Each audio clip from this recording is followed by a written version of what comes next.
Olá, meus amigos, farmacêutico Marcelo Arcanjo.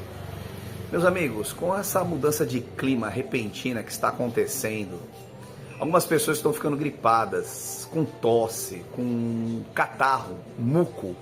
Se você se encaixa nessa descrição, fica até o final do vídeo, que esse vídeo é para você.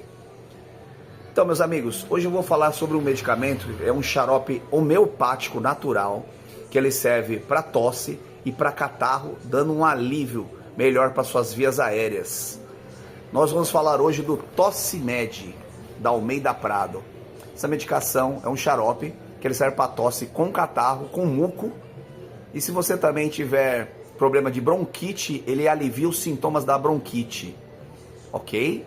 É um medicamento homeopático, não precisa de receita e vende em farmácia. Gostou da dica? Segue a gente para mais dicas.